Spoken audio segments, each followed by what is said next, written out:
Friends, लोग प्यार में धोखा खाकर कई बार इतने टूट जाते हैं कि सुसाइड तक कर बैठते हैं। ऐसा सिर्फ आज की बात नहीं है, ये तो सदियों से ऐसा ही होता है कि कुछ लोगों के लिए धोखा देना बड़ी नॉर्मल बात है।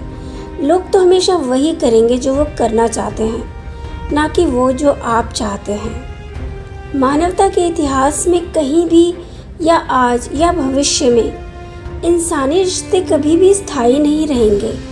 रिश्ते में बदलाव होता रहता है और लोग ऐसे ही सदियों से पेश आते रहे हैं। मेरी आज की कहानी भी इसी टॉपिक से मिलती जुलती है, तो शुरू करते हैं आज की कहानी। फ्रेंड्स, हमारे भारत के लोक कथाओं में राजा विक्रमादित्य की कहानियाँ तो आपने बहुत सुनी होंगी, पर आज जो मैं कहानी आपके लिए लाई हूँ वो विक्रमादित्य के ही बड़े भाई राजा भर्तृहरि की कहानी है। इनकी कहानियाँ भी रामायण, महाभारत और भगवत गीता की तरह ही भर्तृहरि चरित्र भी काफी प्रचलित है। प्राचीन उज्जैन में बड़े प्रतापी राजा हुए। वहाँ के राजा गंधर्व सेन थे। उनकी 2 पत्नियां थी, एक से विक्रमादित्य और दूसरे से भर्तृहरि नाम के पुत्र हुए। जब ये दोनों पुत्र बड़े हुए तब राजा ने भर्तृहरि को उज्जैन का राजा बना दिया और उन्हें सिंहासन पर बिठाया। जब भर्तृहरि राजा हुए तो उनकी प्रजा पहले से भी ज्यादा सुखी हो गई। भर्तृहरि राजा होने के साथ साथ धर्म और नीति शास्त्र के भी बहुत बड़े ज्ञाता थे और धर्म के अनुसार ही राजपाट किया करते थे। कथा अनुसार उनकी 3 पत्नियां थीं। उनकी तीसरी पत्नी का नाम पिंगला था। वह बहुत सुंदर थी, इसलिए राजा भर्तृहरि उस पर मोहित थे और उसे सबसे ज्यादा प्रेम और अत्यधिक विश्वास किया करते थे। वह उसकी सुंदरता से बहुत मोहित थे, इतने ज्यादा कि धीरे धीरे वे अपने राज्य के कर्तव्यों को भूल गए। उसी समय उनके राज्य में तपस्वी गुरु गोरखनाथ का आगमन हुआ। राजा ने उनका बहुत आदर सत्कार किया और कई दिन तक उनकी बहुत सेवा की। राजा की सेवा से गुरु गोरखनाथ भी बहुत प्रसन्न हुए और जाते वक्त उन्होंने राजा को प्रसन्न होकर एक दिव्य फल दिया और कहा कि राजा, आप इस फल को खाएंगे तो बहुत दिनों तक जवान रहेंगे, वे कभी बुढ़ापा छू नहीं पाएगा, सदैव सुंदरता बनी रहेगी। और वह चमत्कारी फल देकर गुरु गोरखनाथ वहां से चले गए। गुरु के जाने के बाद राजा ने सोचा कि सुंदरता और जवानी की उन्हें क्या जरूरत है। राजा ने ये फल अपनी प्यारी रानी पिंगला को ये सोचकर दिया कि मेरी प्रिय रानी सदा जवान और सुंदर बनी रहेगी। लेकिन राजा को क्या पता था कि वह जिस रानी से अत्यधिक प्रेम करता है वह रानी राजा से नहीं बल्कि वह उनके सेनापति से प्रेम करती है। और राजा के जाने के बाद रानी पिंगला ने वह फल अपने सेनापति को बुलाकर दे दिया, ये सोचकर कि वह सदा जवान रहेगी। तो क्या करेगी? यदि सेनापति जवान रहेगा तो उसकी सभी इच्छाओं की पूर्ति करता रहेगा।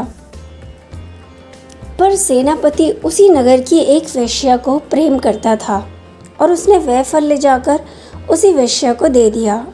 मगर वह वेश्या राजा भर्तृहरि को मन ही मन बहुत प्रेम करती थी। उसने सोचा कि मैं यह फल लेकर राजा को दे देती हूँ। अगर हमारे राजा ज़्यादा दिन तक जवान रहेंगे तो वह प्रजा की देखभाल ज़्यादा दिन तक और ज़्यादा अच्छे से प्रजा को खुश रख पाएंगे। यह सोचकर उसने यह फल राजा को ले जाकर दे दिया। उस फल को देखकर राजा बहुत हैरान हो गए। पहले उन्हें लगा कि रानी से उस फल को किसी ने चुरा लिया और इस वेश्या को दे दिया है। पर जब उन्होंने यह पूछा कि यह फल तुम्हारे पास कहाँ से आया, तब उन्हें पता चला कि यह फल नगर के ही सेनापति ने दिया है।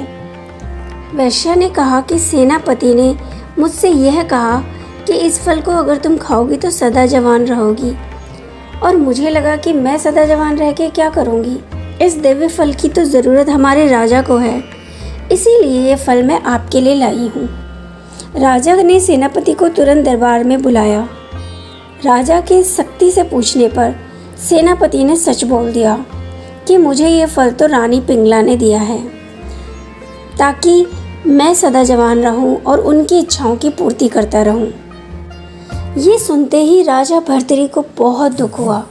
एक गहरा धक्का लगा कि जिस स्त्री को मैं अत्यधिक प्रेम और विश्वास करता हूँ वह मुझे अब तक धोखा दे रही थी। राजा को ये लगा कि कितना बड़ा मूर्ख हूँ मैं, जो ये सोचता था कि मैं जितना प्यार रानी से करता हूँ रानी भी मुझसे उतना ही प्यार करती हैं। इस घटना से राजा के मन में वैराग्य जाग गया। इसके बाद राजा भर्तृहरि ने सब मोह माया त्याग दी। उन्होंने सिंहासन पर अपने छोटे भाई विक्रमादित्य को बिठाया और सब राजपाट छोड़कर वन को चले गए और एक गुफा में जाकर 12 वर्षों तक कठोर तपस्या की। उज्जैन में यह भर्तृहरि गुफा के नाम से भी प्रसिद्ध है। आज भी बहुत लोग इस गुफा के दर्शन को जाते हैं। राजा भर्तृहरि ने वैराग्य पर वैराग्य शतक की रचना की, जो काफी प्रसिद्ध है। उन्होंने श्रृंगार शतक और नीति शतक की भी रचना की। आज भी ये तीनों शतक उपलब्ध हैं और पढ़ने योग्य हैं। फ्रेंड्स, अगर आपने भी धोखा खाया है तो मतलब ये है कि अब आपका भ्रम टूट गया है और ये बहुत अच्छी बात है। इसका मतलब ये है कि जीवन आपको हकीकत दिखा रहा है, कोई आपको एहसास दिला रहा है कि ये सब चीज़ें कितनी नाजुक हैं। वो आपको धोखा दे सकते हैं, भाग सकते हैं, तलाक दे सकते हैं और मर भी सकते हैं। अगर वो मर जाए तो आप नहीं कहेंगे कि उसने मुझे धोखा दिया। इम्पॉर्टेंट ये है कि चाहे मौत, तलाक, धोखा, चाहे जो भी हो, अब आप आज़ाद हो गए हैं और आपके पास एक ज़बरदस्त मौका है जो किसी ने आपको दिया है। अब ये कहना बंद कीजिए कि किसी ने मुझे धोखा दिया। थैंक्स फॉर हिम कि उसने आपको जीवन भर धोखे में नहीं रखा। बस ये कहें कि कोई आपको सच की ओर धकेल रहा है। फ्रेंड्स, याद रखें, हमारी ज़िंदगी बहुत मूल्यवान है, इसे व्यर्थ में जाने ना दें। आप दुनिया के लिए एक व्यक्ति मात्र हो सकते हैं, परंतु अपने माता पिता के लिए, भाई बहन के लिए और परिवार के लिए आप उनकी दुनिया हैं। इसलिए व्यस्त रहिए, मस्त रहिए और हर हाल में मुस्कुराते रहिए। करके देखिए, यकीनन आपको अच्छा लगेगा। तो आज के लिए बस इतना ही। फ्रेंड्स, वीडियो अच्छी लगे तो उसे लाइक और शेयर करना ना भूलें। और अगर आप मेरे चैनल पर नए हैं, ऐसी और मोटिवेशनल वीडियोस देखने के लिए मेरे चैनल को सब्सक्राइब ज़रूर करें। धन्यवाद दोस्तों।